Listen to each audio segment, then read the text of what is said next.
घर्षण को प्रभावित करने वाले कारक।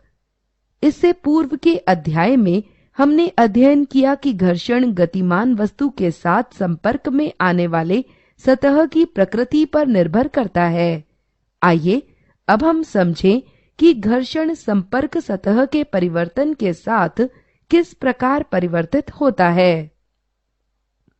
लकड़ी के एक बोर्ड की सहायता से एक ढालू सतह बनाइए। इस ढालू सतह के ऊपरी सिरे पर एक बिंदु अंकित कीजिए। अब एक पेंसिल लेकर अंकित बिंदु पर रख दीजिए। अंकित बिंदु से पेंसिल को लुढ़काइए। जब पेंसिल फर्श पर लुढ़कती है तो इससे द्वारा तय की गई दूरी को नोट कर लीजिए। अब फर्श पर एक कपड़ा बिछा दीजिए। पेंसिल को पुनः अंकित बिंदु से लुढ़काइए। पेंसिल द्वारा तय की गई दूरी को नोट कर लीजिए। क्या आपको पेंसिल द्वारा तय की गई दूरियों में कोई अंतर प्राप्त होता है? अब फर्श पर थोड़ी रेत फैला दीजिए। अब पेंसिल को पुनः अंकित बिंदु से लुढ़काइए। इस बार पेंसिल द्वारा तय की गई दूरी को नोट कीजिए। इन तीनों स्थितियों में जब हम पेंसिल द्वारा तय की गई दूरियों की तुलना करते हैं तो हम देखेंगे कि जब फर्श पर कुछ भी नहीं था तो पेंसिल ने अधिकतम दूरी तय की और जब फर्श पर रेत बिछाई गई तो पेंसिल ने न्यूनतम दूरी तय की। इससे स्पष्ट होता है कि रेत ने पेंसिल पर अधिकतम घर्षण उत्पन्न किया, अतः पेंसिल बहुत कम दूरी तय करके रुक गई। अब हम देखेंगे कि विभिन्न प्रकार के सतह भिन्न भिन्न घर्षण क्यों उत्पन्न करते हैं। घर्षण का कारण सतह की अनियमितता है। ये अनियमितताएं एक दूसरे से अंतः बंधित हो जाती हैं, अतः हमें इस अंतः बंधन पर पार पाने के लिए अतिरिक्त बल लगाना पड़ता है। साथ ही यदि हम दो कठोर सतहों पर दाब डालते हैं तो उनकी अनियमितताएं अंतः बंधित हो जाती हैं, अतः घर्षण समग्र रूप से बढ़ जाता है। खुरदुरा या रुक्ष सतह चिकने सतह की अपेक्षा अधिक अनियमित होता है, अतः इसमें अधिक घर्षण होता है। परंतु चिकने सतह पर भी अनेक छोटी अनियमितताएं होती हैं। इसका अर्थ है कि चिकने सतह पर भी घर्षण होता है, यद्यपि यह खुरदुरे सतह की अपेक्षा कम होता है। स्थैतिक घर्षण एवं लोटनिक घर्षण। क्या आपने कभी स्थिर रखे हुए भारी बक्से को सरकाने का प्रयास किया है और किसी गतिमान बक्से को सरकाने का प्रयास किया है? क्या आपको दोनों स्थितियों में समान बल लगाना पड़ा? नहीं, पहले से गतिमान बक्से को सरकाना पहले से स्थिर अवस्था में रखे बक्से को सरकाने की अपेक्षा सरल है। ऐसा क्यों है? घर्षण के प्रकार निम्नलिखित हैं। स्थैतिक घर्षण, वह घर्षण जो विरामावस्था में रखी वस्तु की गति का विरोध करता है। लोटनिक घर्षण, वह घर्षण जो गतिमान वस्तु की गति का विरोध करता है। जब किसी विरामावस्था में रखी वस्तु पर बल लगाया जाता है तो सतह पर बक्से के संपर्क बिंदु फर्श के संपर्क बिंदु से अंतः बंधित हो जाते हैं। परंतु जब बक्सा गतिमान हो जाता है तो संपर्क बिंदुओं के लिए इतना समय नहीं रहता है वे फर्श के संपर्क बिंदुओं को बक्से के सतह से बंधित कर सकें। इसका अर्थ है कि लोटनिक घर्षण स्थैतिक घर्षण की अपेक्षा कम होता है।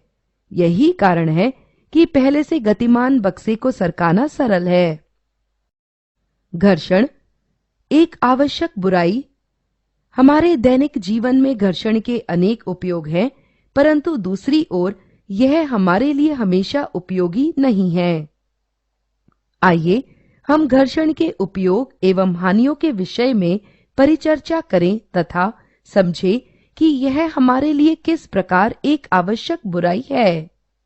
घर्षण हमें सड़क पर चलने में सहायता करता है। फिसलन भरी सतह पर घर्षण कम होने के कारण हमें चलने में कठिनाई होती है। घर्षण में हमें पेन, पेंसिल अथवा चौक से लिखने में सहायता करता है।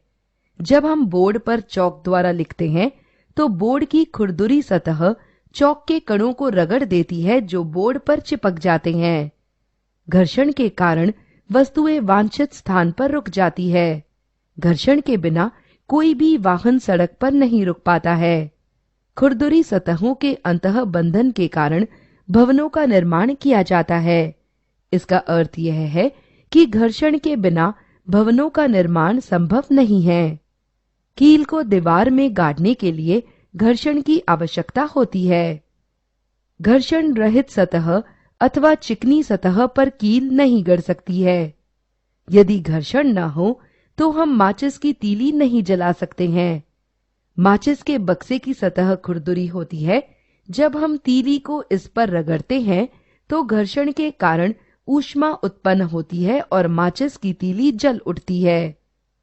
हमने घर्षण के अनेक उपयोगों के विषय में चर्चा की और अब हम देखेंगे कि यह हमारे लिए किस प्रकार हानिकारक है।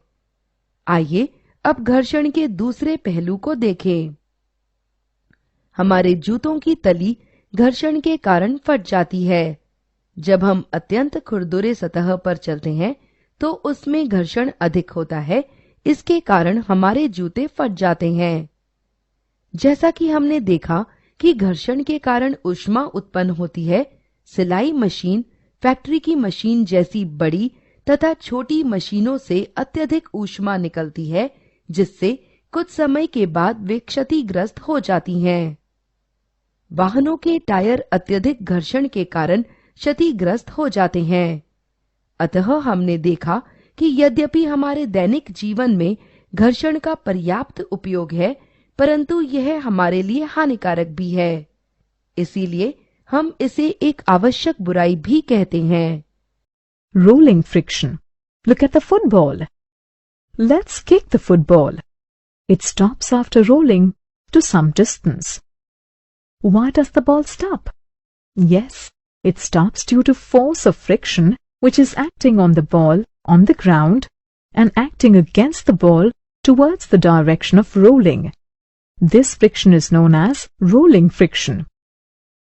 तरल घर्षण गैसों तथा द्रवों को तरल नाम से जाना जाता है। अब तक हमने ठोस सतहों द्वारा आरोपित घर्षण के विषय में अध्ययन किया। अब हम तरल द्वारा लगाए गए घर्षण का अध्ययन करेंगे। तरल से होकर गति करने वाली वस्तुओं पर तरल घर्षण बल लगाते हैं। इस प्रकार के घर्षण को तरल घर्षण कहते हैं। पानी पर चलते हुए जहाज, वायु में उड़ते हुए वायुयान में तरल घर्षण का अनुभव होता है। इसके कारण गतिशील वस्तुओं की पर्याप्त ऊर्जा घर्षण के विरुद्ध कार्य करने में समाप्त होती है। अतः दी गई निर्धारित मात्रा के ईंधन में वे वांछित दूरी तय कर पाने में समर्थ नहीं होते हैं। तरल घर्षण निम्नलिखित पर निर्भर करता है: तरल के सापेक्ष गतिशील वस्तु की आपेक्षिक गति, गतिशील वस्तु का आकार, तरल पदार्थ की प्रकृति। आपने मछलियों तथा पक्षियों के शरीर तथा उनके आकार देखे होंगे। उनका आकार धारा रेखित होता है, जो जल तथा वायु को सरलता से चीर सकते हैं और तरल घर्षण से पार पा लेते हैं।